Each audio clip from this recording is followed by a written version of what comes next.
পশ্চিমবঙ্গে 2026 বিধানসভা নির্বাচনের আর মাত্র কয়েক মাস বাকি। ইতিমধ্যেই রাজ্যে এসআইআর প্রক্রিয়া জারি রয়েছে। এই আবহে নির্বাচনী ইনফরমেশন যাচাইয়ে চাঞ্চল্যকর তথ্য সামনে এসেছে। পশ্চিমবঙ্গের 22 জেলার মোট 2208টি বুথে একটিও মৃত ভোটারের নাম মেলেনি। নির্বাচন কমিশন সূত্রে এই তথ্য মেলায় ইনফরমেশন ফর্ম যাচাই শেষে উঠে আসে যে ওইসব বুথে 2002 থেকে 2025 সাল পর্যন্ত কেউ মারাই যায়নি। এমন অস্বাভাবিক রেকর্ড ধরা পড়েছে। কমিশন সূত্রে জানা গেছে তালিকার শীর্ষে রয়েছে দক্ষিণ 24 পরগনা, যেখানে এমন 760টি বুথ পাওয়া গেছে যেখানে কোনো মৃত ভোটারের নামই নেই। এছাড়া তালিকায় আছে পুরুলিয়া, মুর্শিদাবাদ, মালদা ও নদিয়া সহ আরো বেশ কয়েকটি জেলা।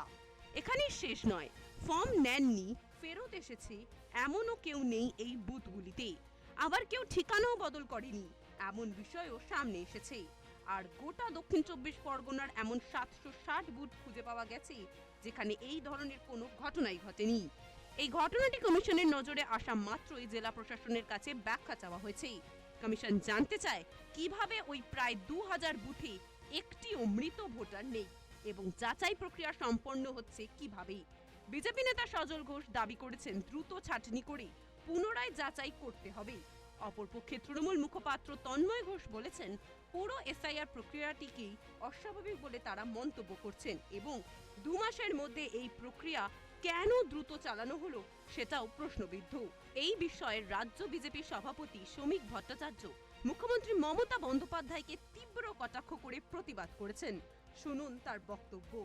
2000 থেকে বেশি বুথ পাওয়া গেছে যেখানে কোনো মৃত ভোটার নেই, সব ভোটারই ফর্ম ফিল আপ করে দিয়েছে। দুয়ারে সরকার, কবরে ভোটার। ভোটের দিন আসবেন, কবর থেকে উঠে ভোট দিয়ে আবার কবরে ফিরে চলে যাবেন। যারা ওই দিন প্রিসাইডিং অফিসার থাকবেন, যদি ভূতের ভয় থাকে আগেই ওঝা টোঝা নিয়ে যাবেন, কারণ ভূত ভোট দিতে আসবে। ফাঁকা জমি, ফাঁকা প্লট, সেখানেও ভোটারের নাম তোলা এগিয়ে বাংলা।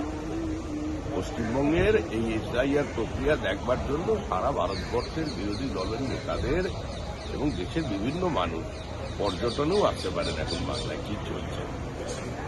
এছাড়াও এই বিষয়ে মুখ্যমন্ত্রীকে কটাক্ষ করেছেন কেন্দ্রীয় প্রতিমন্ত্রী সুকান্ত মজুমদার এবং বিরোধী দলনেতা শুভেন্দু অধিকারী। শুনুন তাদের বক্তব্য। আমাদের পিসি সরকারের ম্যাজিক, আমাদের যে পিসি সরকার, ওই সমস্ত এলাকায় কেউ মারা যায় না। তো আমি পশ্চিমবঙ্গের সব মানুষকে বলবো ওই এলাকাতেই সবাই নিজের নিজের জেলাতে যে বুথে কেউ মারা যায়নি সেই বুথে সবাই নাম লেখান ভোটার লিস্টে, যাতে কেউ মারা না যান। ওখানে গেলে আপনারা অমরত্ব লাভ করবেন। এইটার মধ্য দিয়ে প্রমাণ হয়েছে ওই 2208টা জায়গাতে গেলে অমরত্ব প্রাপ্তি হবে। যাদের বয়স 75 পেরিয়ে গেছে তাদের এবং তাদের পুত্র কন্যাদের বলবো, বাবা মাকে যদি শতায়ু আয়ু করতে হয় এই বুথে পাঠিয়ে দেন। বাড়িতে একদম মিথ্যাচার, এটা একটা বড় জলযানজট চিটিংবাজির প্রমাণ। 23 বছর ধরে ওই বুথগুলোতে কেউ মারা গেলেন না, কোন কন্যা বোনের বিবাহ হলো না, শিফটিং হলো না, এটাকে বিশ্বাস করতে হবে। তাই আমরা কালকে সঠিকভাবে 50 জন এমএলএ ইনক্লুডিং স্টেট লিডার্স, আমি এলওপি থেকে আমরা কালকে যে কথাগুলো বলেছি সেই কথাগুলো ইলেকশন কমিশনকে তদন্ত করে কার্যকর করবে। এই পুরো ঘটনায় স্পষ্ট 22টি জেলার 2000-এরও বেশি বুথে একটিও মৃত ভোটারের নাম নেই। এমন অস্বাভাবিক ঘটনা যদি মুখ্যমন্ত্রীর চোখে স্বাভাবিক মনে হয় তবে বুঝতে হবে গণতন্ত্রকে ঢাল বানিয়ে কেবল ক্ষমতা আঁকড়ে ধরাই এখন তৃণমূলের একমাত্র লক্ষ্য। রাজ্যে ভোটার তালিকা, প্রশাসন, এমনকি নির্বাচন প্রক্রিয়াকেও নিয়ন্ত্রণে রেখে একচেটিয়া ক্ষমতা বজায় রাখতেই মরিয়া হয়ে উঠেছে তৃণমূল। দেখতে থাকুন সুদর্শন বাংলা। জয় হিন্দ।